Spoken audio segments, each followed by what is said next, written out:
नमस्कार दोस्तों, Byju's exam prep IAS Hindi में आप सभी का स्वागत है। आज हम आपके सामने 31 मार्च 2022 के समाचार विश्लेषण प्रस्तुत कर रहे हैं, जिसमें द हिंदू समाचार पत्र से संबंधित प्रमुख आलेखों और संपादकीय की हम समीक्षा करेंगे और उन पर आधारित मुख्य परीक्षा के जो संभावित प्रश्न होंगे उनकी उत्तर संरचना की भी हम चर्चा करेंगे। आज के समाचार विश्लेषण को प्रारंभ करने से पहले आप सभी अभ्यर्थियों के लिए एक महत्वपूर्ण सूचना है। बायजूस एग्जाम प्रेप आईएएस के द्वारा राष्ट्रीय छात्रवृत्ति परीक्षा आयोजित की जा रही है, जिसमें भाग लेकर आप 90% तक छात्रवृत्ति प्राप्त कर सकते हैं और बायजूस एग्जाम प्रेप आईएएस के साथ जुड़कर अपनी सिविल सेवा परीक्षा की तैयारी को एक नई दिशा दे सकते हैं।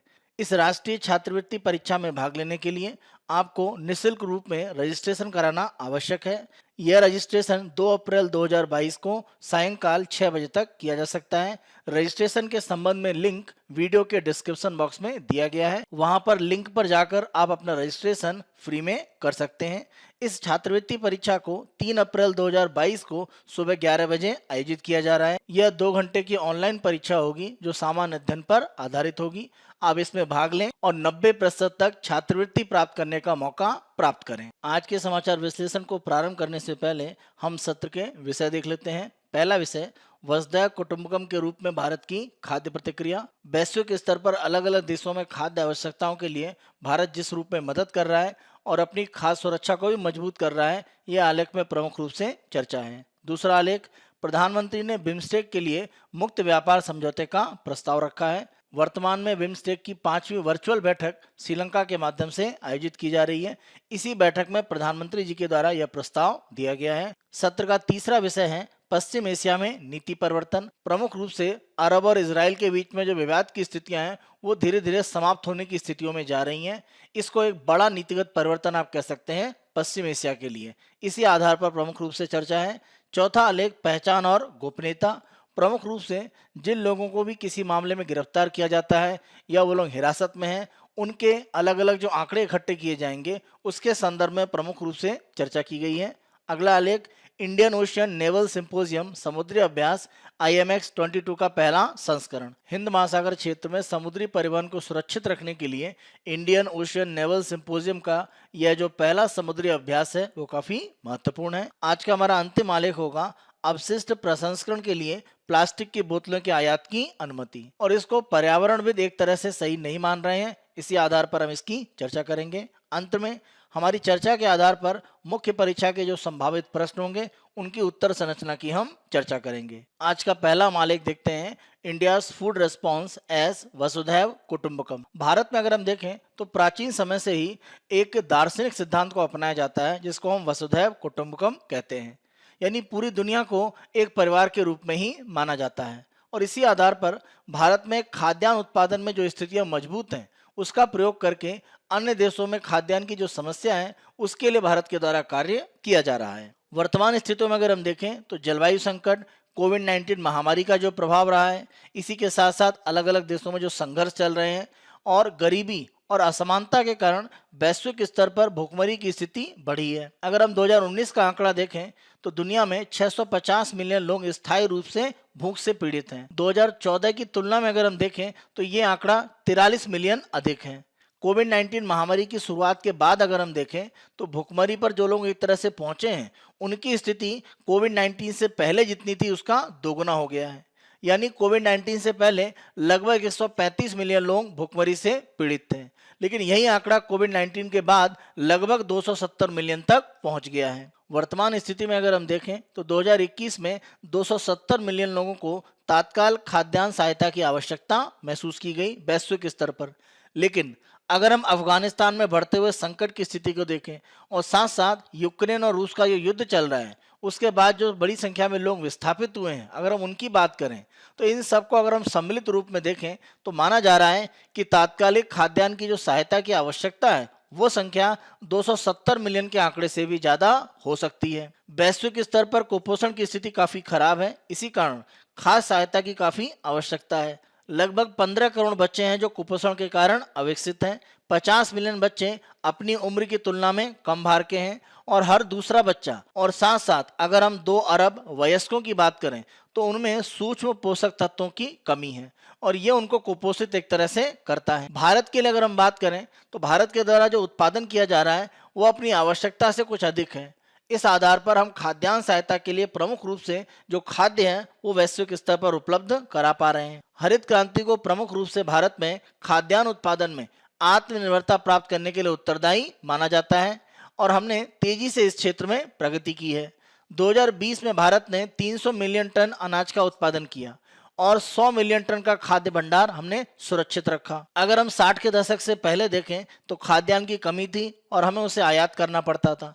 आज के देश में हम खाद्यान्न के निर्यातक भी बन गए हैं और जिन देशों में इसकी आवश्यकता है उनको हम सहायता के रूप में उपलब्ध भी करा रहे हैं। तो ये जो अधिशेष खाद्यान्न उत्पादन भारत ने बनाया है यह एक लंबी यात्रा है और इसके लिए प्रमुख रूप से एशिया, अफ्रीका और लैटिन अमेरिका के जो हमारे अन्य विकासशील देश हैं उनको एक तरह से भारत से सबक लेना चाहिए कि किस तरह भारत ने भूमि सुधार, सार्वजनिक निवेश, संस्थागत बुनियादी ढांचा, कृषि अनुसंधान, नई नियामक प्रणाली, सार्वजनिक समर्थन और कृषि बाजारों में जो हस्तक्षेप है उसके माध्यम से खाद्यान्न उत्पादन में इतनी तीव्र वृद्धि प्राप्त करी है। तो इस प्रकार के सुधार अगर अन्य विकासशील देशों में किए जाते हैं तो वहां पर भी खाद्यान्न उत्पादन को हम रिकॉर्ड स्तर तक ले जा सकते हैं। भारत में जब खाद्यान्न उत्पादन को तेजी से बढ़ाया गया तो वहां पर साथ साथ ये भी प्रयास था कि लोगों को खाद्य सुरक्षा उपलब्ध कराई जाए और इसी दिशा में अगर हम देखें तो राष्ट्रीय खाद्य सुरक्षा अधिनियम 2013 के द्वारा प्रमुख रूप से कार्य किया जा रहा है, जिसके माध्यम से लक्षित सार्वजनिक वितरण प्रणाली यानी टारगेटेड पब्लिक डिस्ट्रीब्यूशन सिस्टम, मध्याह्न भोजन यानी मिड डे मील स्कीम और एकीकृत बाल विकास सेवा यानी आईसीडीएस, इन कार्यक्रमों को प्रमुख रूप से आधार रूप में मदद दी जा रही है। तो यह खाद्यान्न सुरक्षा को एक तरह से भारत में सुनिश्चित कर रहा है। वर्तमान में भारत में खाद्य सुरक्षा लगभग 1 अरब लोगों को सामूहिक रूप से उपलब्ध कराई जा रही है। भारत सरकार के द्वारा एमएसपी यानी न्यूनतम समर्थन मूल्य के आधार पर जो सार्वजनिक खरीद की जाती है और जो बफर स्टॉक यानी एक सुरक्षित भंडार जो रखा जाता है उसका उद्देश्य यही है कि खाद्य सुरक्षा लोगों को सुनिश्चित की जाए और समावेशन यानी सभी तक खाद्य की जो आवश्यकताएं हैं वो पहुंच पाएं। और कोविड-19 के समय भारत इस तरह के प्रयासों में सफल भी रहा है। भारत में खाद्य सुरक्षा को लेकर जो काम किए जा रहे हैं उसी का प्रयास है कि 2008 से 2012 में जो वैश्विक खाद्य संकट था या अगर हम कोविड-19 के बाद की स्थितियों में देखें लोगों की खाद्य सुरक्षा पर जो संकट की स्थिति थी, दोनों में हमने एक तरह से सकारात्मक रूप में प्रयास किए और हम सफल रहे। आंकड़े ये कहते हैं कि अगर हम सितंबर 2022 तक की बात करें तो 80 करोड़ लोगों को राशन सरकार के द्वारा बड़े पैमाने पर उपलब्ध कराया गया मुफ्त में। आंकड़े बताते हैं कि प्रधानमंत्री गरीब कल्याण योजना के अंतर्गत भारत सरकार के द्वारा लगभग 2.6 लाख करोड़ रुपए व्यय किए गए, जिससे कि खाद्य सुरक्षा को सुनिश्चित किया जा सके। भारत के द्वारा अफगानिस्तान को खाद्य सहायता के रूप में 50,000 मीट्रिक टन गेहूं प्रमुख रूप से उपलब्ध कराया गया है और इसका प्रमुख आधार रहा है WFP यानी वर्ल्ड फूड प्रोग्राम। तो विश्व खाद्य कार्यक्रम के माध्यम से जिसकी अफगानिस्तान में मजबूत उपस्थिति है, भारत ने यह खाद्य सहायता अफगानिस्तान को उपलब्ध कराई है। यहाँ पर अगर हम एक अनुसंधान देखें तो Stockholm International Peace Research Institute उनके द्वारा शोध के माध्यम से ये कहा गया है विश्व खाद्य कार्यक्रम की तरफ से जो भी प्रमुख रूप से खाद्य सहायता दी जाती है उससे 4 क्षेत्रों में शांति एक तरह से स्थापित होती है। पहला, सामाजिक एकजुटता की स्थिति बनती है। नागरिक और राज्य के बीच में संबंध मजबूत होते हैं क्योंकि लोगों की खाद्य आवश्यकताएं पूरी होती हैं। विभिन्न समुदायों के अंदर और अलग अलग समुदायों के बीच में अगर हम देखें तो जो भी एक तरह से शिकायतें होती हैं उनको हल करने में भी मदद मिलती है, क्योंकि जब आप खाद्य सहायता उपलब्ध कराते हैं तो लोगों की खाद्य आवश्यकताएं जब पूरी होती हैं तो अन्य प्रकार की जो समस्याएं हैं उनका हल करने के लिए प्रयास ज़्यादा सफल हो पाते हैं। इसी कारण से विश्व खाद्य कार्यक्रम के जो भी अलग अलग कार्यक्रम हैं जिनसे अलग अलग देशों में खाद्य सहायता दी जा रही है उसे शांति के उत्प्रेरक के रूप में भी जाना जाता है। और यही कारण है कि 2020 में विश्व खाद्य कार्यक्रम को नोबेल शांति पुरस्कार भी दिया गया, क्योंकि खाद्यान्न सहायता के माध्यम से जो खाद्य सुरक्षा यह उपलब्ध कराता है यह विश्व शांति स्थापित करने के लिए एक महत्वपूर्ण कदम माना जा रहा है। और भारत के द्वारा जो अधिशेष खाद्यान्न है उसका उपयोग वैश्विक स्तर पर खाद्य सुरक्षा के लिए किया जा रहा है और इसका आधार क्या है? वसुधैव कुटुंबकम, जहां पर भारत पूरे विश्व को एक परिवार के रूप में ही मानता है। आज के हम दूसरे आलेख को देखते हैं, Modi moods free trade agreement for BIMSTEC. प्रधानमंत्री नरेंद्र मोदी जी के द्वारा बिम्स्टेक के देशों के बीच में मुक्त व्यापार समझौते की प्रमुख रूप से बात कही गई है और यह उनके द्वारा बयान जो 5वां सम्मेलन चल रहा है बिम्स्टेक का, जो वर्चुअल रूप में आयोजित किया जा रहा है श्रीलंका के द्वारा, उसमें प्रमुख रूप से भाषण देते हुए उन्होंने यह बयान दिया है। जब हम बिम्स्टेक की बात करते हैं, यानी Bay of Bengal initiative for multi sectoral technical and economic cooperation, BIMSTEC के माध्यम से प्रमुख रूप से प्रयास ये है कि जो भी बंगाल की खाड़ी से लगते हुए देश हैं, जो बंगाल की खाड़ी से प्रमुख रूप से आर्थिक रूप में जुड़े हुए हैं, उनमें एक तरह से सहयोग को कैसे बढ़ाया जाए। तो यहाँ पर अगर हम प्रमुख रूप से देखें तो भारत, नेपाल, भूटान, श्रीलंका, बांग्लादेश, म्यांमार और थाईलैंड यहाँ पर शामिल हैं। म्यांमार और थाईलैंड की अगर हम बात करें तो ये दोनों ही देश हैं आसियान के भी सदस्य हैं। और अगर हम यहाँ पर एक दूसरा पक्ष देखें तो बचे हुए जो देश हैं नेपाल, भूटान, बांग्लादेश, भारत और श्रीलंका, यह प्रमुख रूप से सार्क के देश हैं। तो हम ऐसा कह सकते हैं कि दक्षिण एशिया और दक्षिण पूर्व एशिया, उनके बीच में सहयोग को बढ़ाने के लिए प्रमुख रूप से बिम्स्टेक को भारत आगे विस्तारित कर रहा है। और इसी कड़ी में प्रधानमंत्री जी के द्वारा यह कहा जा रहा है कि बंगाल की खाड़ी का जो उपयोग है वो आर्थिक रूप में और बढ़ाया जा सकता है अगर ये जो देश यहाँ पर शामिल हैं 7, अगर ये मिलकर आपस में एक मुक्त व्यापार समझौता हस्ताक्षर करते हैं। वर्तमान में बिम्स्टेक का जो वर्चुअल समिट है वो श्रीलंका के द्वारा कोलंबो में आयोजित किया जा रहा है। और इसमें प्रमुख रूप से जो सबसे बड़ी एक तरह से घटना हुई है वह बिम्स्टेक का चार्टर है, जिसको हस्ताक्षर किया गया है। इस चार्टर के बाद एक तरह से हम कह सकते हैं कि बिम्स्टेक एक अंतर्राष्ट्रीय स्तर पर एक प्रमुख संगठन के रूप में अब स्थापित हो सकता है, क्योंकि अब उसका चार्टर है, यानी जो भी नियम है जिस हिसाब से वो आगे बढ़ाया जाएगा, जो भी उसका प्रमुख रूप से ध्वज है, प्रतीक है, वह एक तरह से स्वीकार किया गया है। तो चार्टर के माध्यम से बिम्स्टेक भविष्य के लिए जो अपना आधार है वो एक तरह से मजबूत करने वाला है। चार्टर के माध्यम से बिम्स्टेक का औपचारिक रूप से सूचीबद्ध उद्देश्य और सिद्धांत है जिसका वो पालन करेगा और समूह के महत्वपूर्ण विकास के लिए प्रमुख रूप से इसके द्वारा कार्य किया जाएगा। इस चार्टर के माध्यम से यह भी निर्धारित किया गया है कि सदस्य देशों को हर 2 साल में एक बार मिलने के लिए प्रयास करना होगा, यानी हर 2 वर्ष में इसकी बैठक होगी। तो यह बिम्स्टेक के बीच में सहयोग को बढ़ाएगा। इसी बैठक में वर्चुअल रूप से भाग लेते हुए प्रधानमंत्री जी के द्वारा यह कहा गया कि अगर मुक्त व्यापार समझौता होता है तो 7 देशों को आर्थिक रूप में लाभ होगा, क्योंकि अगर हम इन 7 देशों की बात करें तो इनके बीच में जो परिवहन की स्थितियां हैं वो मजबूत रूप में आगे बढ़ सकती हैं और इसी कारण से व्यापारिक हित एक दूसरे के आपस में अगर जुड़े होंगे तो यह बिम्स्टेक के सहयोग को और ज्यादा आगे बढ़ाएगा। इस रूप में प्रधानमंत्री जी के द्वारा मुक्त व्यापार समझौते की बात कही जा रही है। बिम्स्टेक के देशों के द्वारा अगर मुक्त व्यापार समझौता किया जाता है तो यहाँ पर नेपाल, भूटान जैसे जो देश हैं उनको प्रमुख रूप से लाभ हो सकता है व्यापारिक स्थितियों में, क्योंकि बिम्स्टेक में भारत सबसे बड़ी अर्थव्यवस्था है। तो उसके ऊपर एक उत्तरदायित्व रहेगा कि अन्य देशों के साथ में जो भी उसके एक तरह से आर्थिक संबंध है वहाँ पर छूट के माध्यम से उनको लाभ की स्थितियाँ पहुँचे। इसका एक दूसरा लाभ ये होगा कि भारत को भी अन्य देशों के साथ में एक बाजार की जो स्थिति है वो उपलब्ध होगी। हमारे निर्यात के बाजार के साथ साथ निवेश के प्रमुख लक्ष्य के रूप में ये देश हो सकते हैं जो बिम्स्टेक में शामिल हैं। तो एक तरह से साझेदारी की स्थिति है जहां पर सभी को लाभ की स्थिति बन सकती है अगर इस तरह का मुक्त व्यापार समझौता हस्ताक्षर किया जाता है, क्योंकि हम ध्यान रखें कि धीरे धीरे आर्थिक गतिविधियों को और मजबूत करने के लिए बिम्स्टेक प्रयास कर रहा है। बिम्स्टेक के देशों में मुक्त व्यापार समझौते जैसी स्थिति भविष्य में बन सकती है, क्योंकि इसी शिखर सम्मेलन में जो कोलंबो में आयोजित किया जा रहा है, परिवहन की कनेक्टिविटी को लेकर एक मास्टर प्लान की घोषणा की गई है, जिसके आधार पर क्षेत्रीय और घरेलू कनेक्टिविटी का ढांचा प्रस्तुत किया जाएगा। अगर ये स्थितियां मजबूत होती हैं तो परिवहन 7 देशों के बीच में मजबूत होगा और ऐसी स्थिति में जो व्यापार है उसको भी आगे मजबूत किया जा सकता है। साथ साथ प्रधानमंत्री जी के द्वारा ये कहा गया है कि तटीय शिपिंग की जो स्थिति है और बिजली ग्रिड में आपस में जो इंटरकनेक्टिविटी है ये 7 देशों के बीच में मजबूत की जाएगी। अगर ये मजबूत होती है तो आर्थिक स्थितियों के लिए एक सकारात्मक माहौल तैयार होगा और इसके आधार पर भविष्य में मुक्त व्यापार जैसी स्थितियां भी बन सकती हैं। इसीलिए वर्तमान में जिस तरह का सहयोग बिम्स्टेक के देशों में चल रहा है और जिस पर प्रमुख रूप से चार्टर के माध्यम से एक नया कदम उठाया गया है, भविष्य में बिम्स्टेक मुक्त व्यापार समझौते की स्थितियों में जा सकता है। आज के हम अपने अगले आलेख को देखते हैं, शिफ्टिंग सैंड्स। और यहाँ पर प्रमुख रूप से पश्चिम एशिया में जिस तरह से स्थितियां तेजी से बदल रही हैं, माना जा रहा है कि यहाँ पर ईरान को लेकर स्थितियां थोड़ी सी नकारात्मक हो रही हैं, लेकिन इजराइल और अरब के बीच में जो संबंध है वो तेजी से मजबूत हो रहे हैं और यह पश्चिम एशिया में एक बड़े भू राजनीतिक परिवर्तन को दिखाता है। वर्तमान में इजराइल का जो नेगेव रेगिस्तान है वहां पर संयुक्त राज्य अमेरिका, संयुक्त अरब अमीरात, बहरीन, मोरक्को, मिस्र और इजराइल के बीच में एक सुरक्षा साझेदारी को लेकर सम्मेलन किया जा रहा है। प्रमुख रूप से इसमें सुरक्षा साझेदारी के साथ साथ ईरान और अन्य मुद्दों पर चर्चा की जाएगी और कोशिश यह है कि पश्चिम एशिया में जो स्थितियां हैं उनको और ज्यादा नियंत्रित किया जाए। इस तरह की बैठक जहां पर इजराइल और अरब के देश सीधे एक तरह से मिलकर आगे एक तरह से क्या हो सकता है उसके बारे में विचार कर रहे हैं, यह स्थितियां बिल्कुल नवीन है।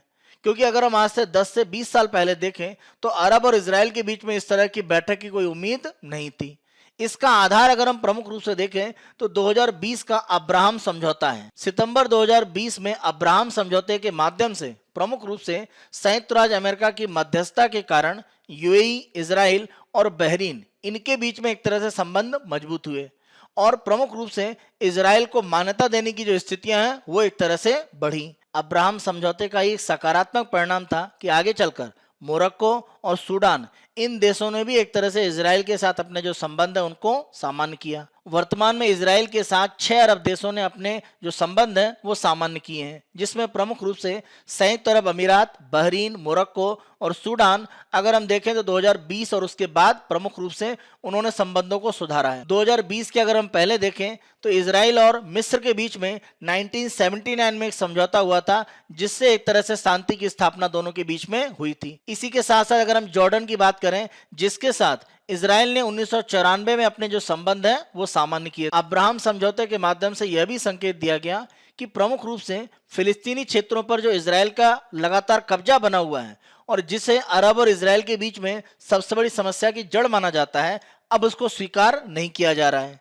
यानी फिलिस्तीन और इजराइल का जो विवाद है उससे अलग हटकर अरब और इजराइल के बीच में जो संबंध है उन पर विचार किया जा रहा है और यह एक नया परिवर्तन है, क्योंकि अभी तक फिलिस्तीन का जो विवाद है वो हमेशा आगे रहता था अरब और इजराइल के बीच में विवाद में, लेकिन अब्राहम समझौते ने इस स्थिति को बदल दिया है। पश्चिम एशिया की भू राजनीति की अगर हम बात करें तो यह एक बड़ा परिवर्तन है। अरब इजराइल संबंधों में जो नई स्थिति मजबूत हो रही है उसमें इजराइल ने स्पष्ट रूप से कहा है कि उनके पास जो भी मिसाइल रक्षा प्रणाली है उसका उपयोग करके वो पूरे मध्य पूर्व में यानी पूरे मिडिल ईस्ट में एक रक्षात्मक तंत्र बनाना चाहते हैं और सभी देशों को किसी भी तरह के मिसाइल हमले से सुरक्षा प्रदान करेंगे। वर्तमान में अरब और इजराइल के देश अगर आपस में मिल रहे हैं और उनके बीच में सुरक्षा साझेदारी की स्थिति भी बन रही है, इसके बड़े कारण ये है कि क्षेत्रीय रूप में या अगर हम वैश्विक रूप में देखें जो भी गतिविधियां एक तरह से हो रही हैं उन्होंने इन देशों को आपस में करीब लाया है। पश्चिमी एशिया क्षेत्र में अगर हम देखें तो अमेरिका के जो प्रमुख सहयोगी हैं उनके सामने 2 बड़ी चुनौतियां आ रही हैं और इसी आधार पर जितने भी अमेरिका के सहयोगी हैं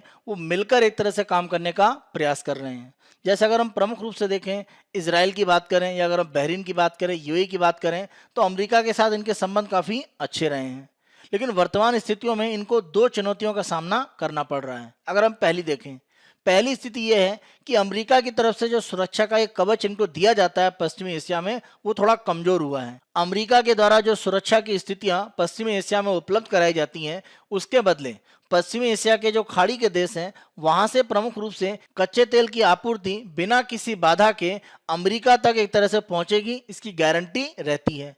तो हम कह सकते हैं कि यहाँ पर एक तरह से एक आपस में एक साझेदारी का समझौता है कि अमेरिका सुरक्षा प्रदान करेगा और पश्चिमी एशिया में खाड़ी देशों से कच्चे तेल की आपूर्ति निरंतर बनी रहेगी। इसमें अगर हम देखें तो कुछ समस्याएं हैं, जैसे 2019 में सऊदी अरब के जो तेल प्रतिष्ठान है उस पर ईरान के द्वारा एक हमला हुआ, लेकिन अमेरिका का जो सुरक्षा वादा है वो एक तरह से कमजोर रहा और किसी भी तरह से सुरक्षा वहां पर उपलब्ध नहीं कराई गई। और 2019 में डोनाल्ड ट्रंप राष्ट्रपति थे, उनकी तरफ से सुरक्षा उपलब्ध कराने के लिए कोई अतिरिक्त प्रयास नहीं किए गए। 2019 के बाद अगर हम देखें तो सऊदी अरब और संयुक्त अरब अमीरात पर यमन के जो हाउथी एक तरह से विद्रोही हैं उनके द्वारा लगातार हमले की स्थितियां बनती रही हैं, लेकिन इसके ऊपर अमेरिका से उनको कोई मदद मिल पाए ऐसा नहीं है। जब भी हम हौथी विद्रोहियों की बात करते हैं यह प्रमुख रूप से ईरान से समर्थन प्राप्त करते हैं, तो ईरान से जो भी एक तरह से खतरे की स्थिति है उसमें अमेरिका अब सुरक्षा नहीं दे पा रहा है।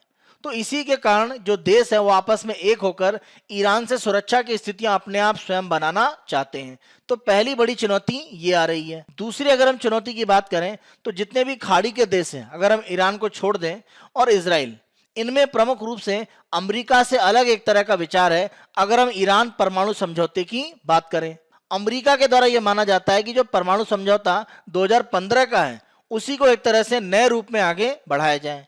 जिसमें प्रमुख रूप से शर्त यह है कि अमेरिका आर्थिक प्रतिबंधों को हटा लेगा और उसके बदले ईरान अपने परमाणु कार्यक्रम पर प्रतिबंध लगाएगा। और ईरान की जो परमाणु महत्वाकांक्षाएं हैं उनसे निपटने का यह सबसे आसान तरीका अमेरिका के द्वारा माना जाता है। लेकिन अगर हम खाड़ी देशों की बात करें या इजराइल को साथ साथ देखें तो उनका यह कहना है कि अगर हम प्रतिबंध को हटाते हैं तो इस क्षेत्र में तेहरान यानी ईरान की जो स्थिति है वो मजबूत हो जाएगी। और उनकी चिंता यह है कि ईरान अपने जो प्राकृतिक आर्थिक क्षमता है, अगर हम देखें तो प्राकृतिक गैस का बड़ा भंडार उसके पास है, उसका उपयोग करके वो आर्थिक रूप में अपने आप को मजबूत करेगा और ऐसी स्थिति में परंपरागत जो सैन्य क्षमता है उसको वो मजबूत कर पाएगा। और अगर ईरान परंपरागत रूप में सैन्य क्षमताओं को मजबूत करेगा तो वह हिजबुल्ला और हाउथी इस तरह के जो संगठन है उनको अपनी मदद जारी रखेगा। हिजबुल्ला प्रमुख रूप से लेबनान में काम कर रहा है और हाउथी की अगर हम बात करें तो इनके द्वारा प्रमुख रूप से यमन के क्षेत्रों से काम किया जा रहा है। तो इस तरह के जो समर्थक संगठन हैं जो ईरान से सहायता प्राप्त करते हैं वो तेजी से आगे बढ़ेंगे और इनके द्वारा आतंकवाद की स्थितियां भी बढ़ सकती हैं। इजराइल और अरब के देशों का यह मानना है कि ईरान को एक तरह से मजबूत करने की आवश्यकता नहीं है, क्योंकि अगर ईरान मजबूत होगा तो पूरे पश्चिम एशिया में सुरक्षा की स्थितियां कमजोर होंगी। इसीलिए इजराइल के द्वारा अपना जो मिसाइल रक्षा तंत्र है उसके माध्यम से पूरे पश्चिमी एशिया में सुरक्षा उपलब्ध कराने की एक बात कही जा रही है, जिसको अरब के देश हो सकता है भविष्य में स्वीकार करें, क्योंकि ईरान से जो खतरा है उससे निपटने के लिए वो इजराइल के साथ अपने सहयोग को आगे बढ़ा सकते हैं।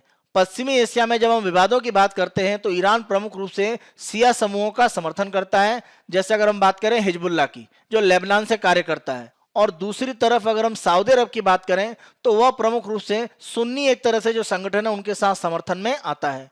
तो ये जो विवाद है अरब और ईरान के बीच में, यह प्रमुख रूप से शिया सुन्नी का एक तरह से विवाद है। और इस स्थिति में जो भी अमेरिका के सहयोगी देश हैं वह ईरान की मजबूती एक तरह से नहीं चाहते हैं और इसके लिए वो इजराइल के साथ भी सहयोग करने को तैयार है। संयुक्त राज्य अमेरिका की तरफ से जो उसकी सुरक्षा देने की एक भूमिका है पश्चिम एशिया में वो कमजोर हो रही है और भविष्य में ईरान के मजबूत होने की जो संभावनाएं हैं उसने एक तरह से अरब और इजराइल देशों को आपस में सामने लाया है। पश्चिमी एशिया के क्षेत्र में यूएस की जो सुरक्षा देने की स्थिति है उसमें गिरावट आ रही है और साथ साथ ईरान के भविष्य में मजबूत होने की संभावनाएं बढ़ रही हैं। इसी कारण से अरब और इजराइल के देश आपस में करीब आ रहे हैं और सामूहिक सुरक्षा मॉडल एक तरह से आगे बढ़ाने पर विचार कर रहे हैं, जिससे अरब इजराइल में सुरक्षा की स्थितियां मजबूत रहें।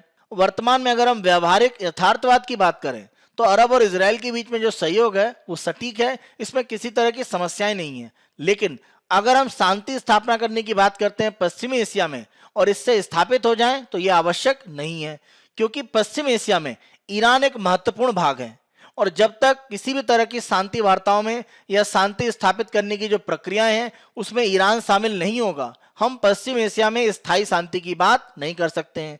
इसीलिए इजराइल और पश्चिम एशिया के जो देश हैं और साथ साथ संयुक्त राज्य अमेरिका, उनको ईरान को साथ में लाने की आवश्यकता है। इसी आधार पर पश्चिमी एशिया में स्थायी शांति की स्थापना की जा सकती है। आज के हम अपने अगले आलेख को देखते हैं, आइडेंटिटी एंड प्राइवेसी। यहाँ पर प्रमुख रूप से जो भी एक तरह से व्यक्ति गिरफ्तार होते हैं या उन पर कोई कानूनी प्रक्रिया चलने वाली है, उनके जो आंकड़े एकत्र किए जाएंगे उसके संबंध में सरकार के द्वारा एक संशोधन लाया जा रहा है और इसी आधार पर प्रमुख रूप से आलेख में चर्चा है। अगर किसी व्यक्ति को गिरफ्तार किया जा रहा है या उसको कारावास भविष्य में हो सकता है या कानूनी प्रक्रिया में वह जाने वाला है तो उसके कुछ आंकड़े को एकत्र किया जाता है, जैसे उसकी तस्वीर की बात करें, उसकी लंबाई की बात करें या अन्य प्रकार के जो माप है वो एक तरह से लिए जाते हैं।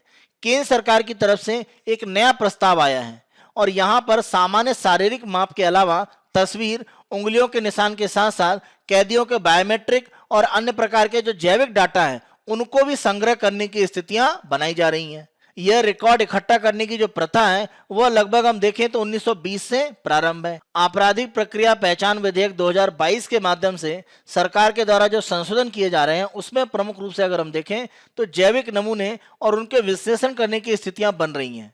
इसी के साथ साथ उंगलियों के निशान हम देखें तो पहले लिए जाते हैं, हथेली के निशान, पैरों के निशान या अन्य प्रकार के जो भौतिक माप हैं वो लिए जाएंगे। साथ साथ यहाँ पर यह भी कहा जा रहा है कि उस व्यक्ति के हस्ताक्षर और हस्तलेखन से व्यवहार संबंधी जो उसकी विशेषताएं हैं उनका भी एक तरह से जो डाटा है वो एकत्र किया जाएगा। तो ये नया परिवर्तन सरकार के द्वारा कैदियों के संदर्भ में या जिनको कारावास एक तरह से घोषित हुई है उनके लिए एक तरह से कहा जा रहा है। सरकार के द्वारा यह जो संशोधन प्रस्तावित है इसका विरोध किया जा रहा है, क्योंकि यह कहा जा रहा है कि सुप्रीम कोर्ट का अगर हम 2017 का ऐतिहासिक केएस पुट्टुस्वामी का निर्णय देखें, उसमें प्रमुख रूप से यह कहा गया है कि जो निजता का अधिकार है वो मौलिक अधिकार है और अनुच्छेद 14, 19 और 21 के अंतर्गत इसको सुप्रीम कोर्ट ने एक मौलिक अधिकार के रूप में अंतिम रूप में घोषित किया है। अगर सरकार इस तरह का संशोधन लाती है तो निजता के जो अधिकार हैं उनका उल्लंघन होगा। इसी के साथ साथ यह भी तर्क दिया जा रहा है कि अगर हम सरकार के संशोधन की बात करें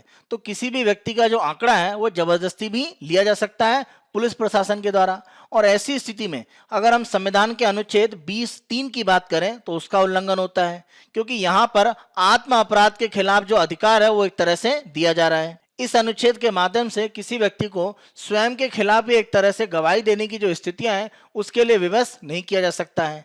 तो ये एक तरह से माना जा रहा है कि अनुच्छेद 20(3) का भी उल्लंघन है। इसी के साथ साथ अन्य प्रकार की चिंताएं भी हैं, जैसे कि जो भी डाटा इकट्ठा किया जाएगा उसको संरक्षित करना, साझा करना, प्रसारित करना और नष्ट करना, इस तरह की प्रक्रियाएं कैसे अपनाई जाएंगी।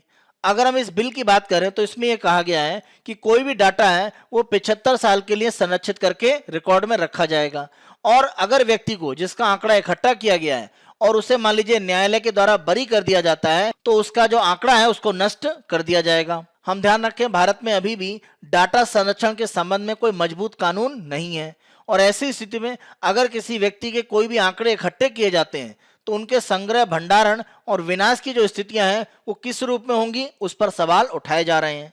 तो जब तक डाटा संरक्षण का बिल नहीं आता है, इस तरह के डाटा एकत्र करने की जो प्रक्रियाएं हैं वो सही रूप में हो पाएंगी, यह सवाल के दायरे में आता है। 1920 के कानून के अंतर्गत 1 वर्ष और उससे अधिक की जेल की सजा पाए जो दोषी हैं उनकी एक तरह से माप ली जाती है, और किसी को भी ऐसे आरोप में अगर गिरफ्तार किया गया है जो इस तरह की जेल की अवधि प्राप्त कर सकता है उसके आंकड़े भी एकत्र किए जाते हैं। तीसरा प्रमुख रूप से ये होता है कि कोई व्यक्ति अच्छे व्यवहार और शांति के लिए अगर कोई वचन पत्र या बॉन्ड प्रस्तुत कर रहा है तो उसके संबंध में भी यह आंकड़ा एकत्र किया जाता है। वर्तमान विधेयक की अगर हम बात करें तो सभी दोषियों और किसी भी कानून के तहत गिरफ्तार या किसी निवारक निरोध कानून के तहत जो हिरासत में लिया गया है उन सबके आंकड़े एकत्र किए जाएंगे। इस नए प्रस्तावित संशोधन में यह भी प्रावधान है कि अगर कोई व्यक्ति गिरफ्तार होता है लेकिन उसने महिला या बच्चों के खिलाफ कोई अपराध नहीं किया है, या जिस अपराध के लिए उसको गिरफ्तार किया गया है उसमें उसे 7 साल या उससे अधिक की सजा नहीं मिल सकती है, तो ऐसी स्थिति में वह गिरफ्तार व्यक्ति नमूने एकत्र करने की अनुमति देना चाहे या नहीं उस पर एक तरह से निर्भर करता है। यानी अगर वो चाहे तो अनुमति नहीं दे सकता है। हमें ध्यान रखना पड़ेगा कि सरकार के द्वारा किन व्यक्तियों को छूट दी जा रही है कि वो अपना आंकड़ा दे सकते हैं या नहीं दे सकते हैं। तो इस तरह की जानकारी है वो कैदियों को कैसे मिलेगी? तो ये अगर जानकारी सभी को एक तरह से नहीं पता है तो अपने जैविक नमूने लेने से वो मना करने की स्थिति में कैसे आएंगे? तो इसके लिए जागरूकता एक तरह से बढ़ानी होगी, तभी इस कानून का फायदा होगा। अन्यथा सभी व्यक्तियों के जो आंकड़े हैं वो एकत्र किए जा सकते हैं। मान लीजिए किसी व्यक्ति के द्वारा अपना जो भी आंकड़ा है वह देने से मना किया जाता है, तो पुलिस हो सकता है कि इस बात को नजरअंदाज कर दे और आंकड़ा एकत्र कर ले। आगे चलकर पुलिस के द्वारा यह दावा कर दिया जाए कि बंदी ने अपनी स्वयं सहमति दी थी डाटा एकत्र करने के लिए। तो इस तरह की जो स्थितियां हैं वह पुलिस प्रशासन में हो सकती हैं। इसके संबंध में किस तरह से सुरक्षा दी जाएगी यह कानून में प्रस्तावित नहीं है। इस प्रस्तावित संशोधन को इसलिए भी विवादास्पद माना जा रहा है क्योंकि अलग अलग कार्यकर्ता, प्रदर्शनकारी और यहां तक कि जो निर्दोष लोग हैं उनको भी गिरफ्तार किया जाता है और कभी कभी उन पर गंभीर आरोप भी लगाए जाते हैं। तो ऐसी स्थिति में जो व्यक्ति एक तरह से विद्वेष की भावना से ग्रसित होकर उसको गिरफ्तार किया गया है उसके आंकड़े भी एक तरह से एकत्र हो सकते हैं। तो इसको लेकर एक तरह से समस्याएं मानी जा रही हैं। इसीलिए यहाँ पर यह प्रस्तावित है कि सरकार की तरफ से जो संशोधन लाया गया है उस पर कानून बनने से पहले उसकी गहन जांच होनी चाहिए, और इसके लिए संसद की जो स्थायी समिति है उसके पास इस संशोधन के प्रस्ताव को भेजा जाना चाहिए। जांच होने के बाद अंतिम रूप में जो स्थितियां बनती हैं उसके आधार पर जो कानून है उसको पारित किया जाए, जिससे कि निजता का जो अधिकार है उसका प्रमुख रूप से संरक्षण सुरक्षित किया जा सके। आज के हम अपने अगले आलेख को देखते हैं। IONS hold maiden maritime exercise at Goa.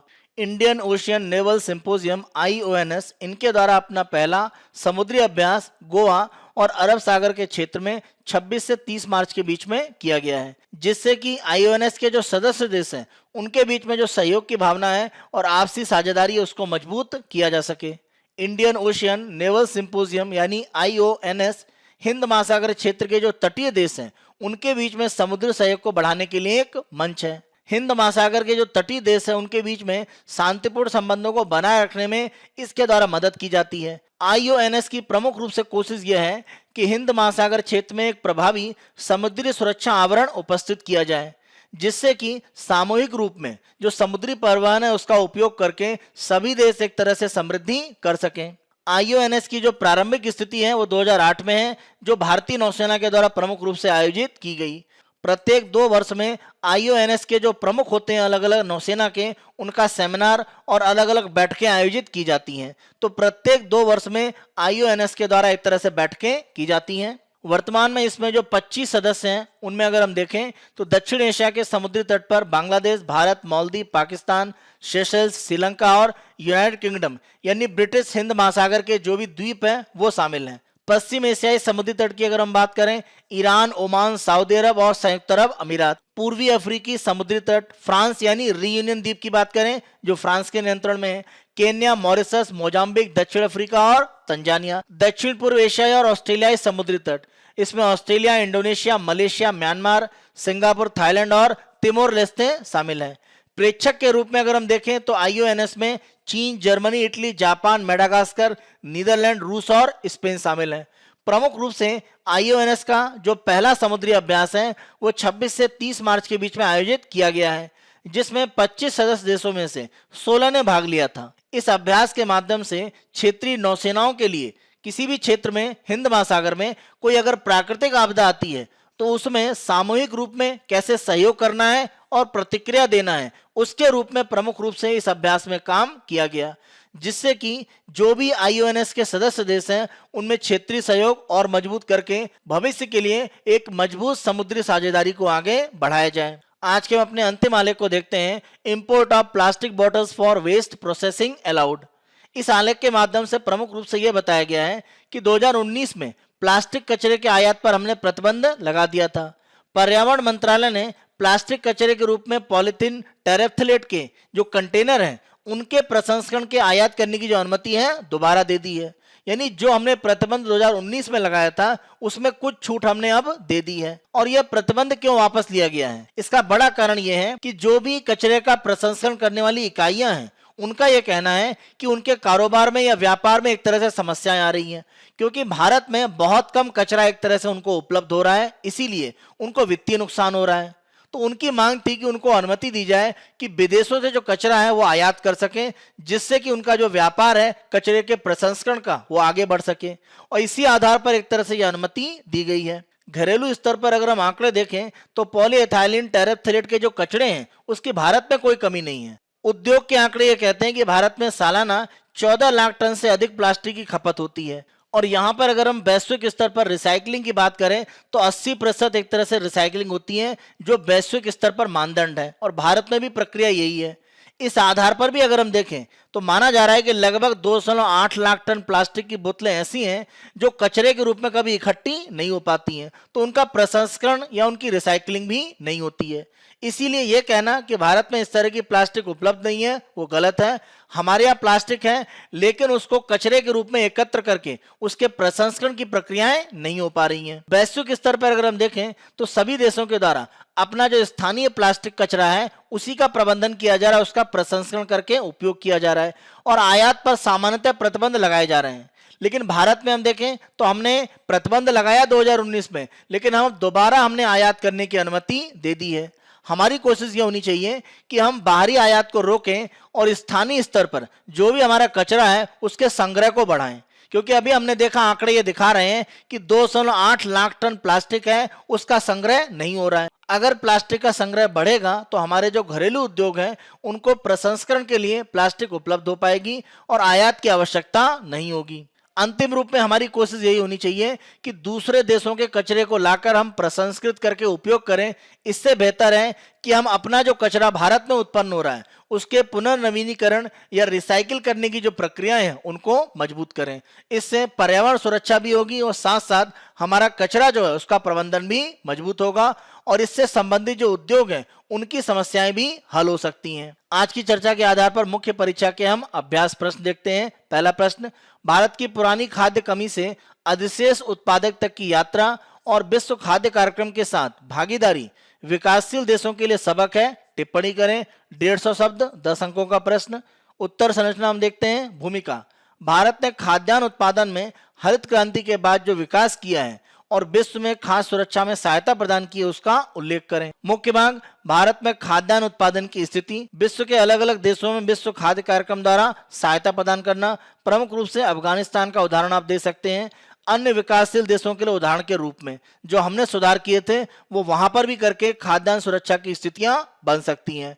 निष्कर्ष, दुनिया की सबसे बड़ी मानवीय एजेंसी के रूप में WFP यानी वर्ल्ड फूड प्रोग्राम, विश्व खाद्य कार्यक्रम और भारत सबसे बड़े लोकतंत्र के रूप में इस साझेदारी का लाभ उठाकर खाद्य आपात स्थिति को संबोधित करने और मानवीय प्रतिक्रिया को मजबूत करने में योगदान दे सकते हैं। दूसरा प्रश्न हम देखते हैं। अब्राहम समझौते पर हस्ताक्षर ने पश्चिम एशिया में भू राजनीतिक आधार को स्थानांतरित कर दिया है। विश्लेषण करें। 250 शब्द, 15 अंकों का प्रश्न। उत्तर संरचना।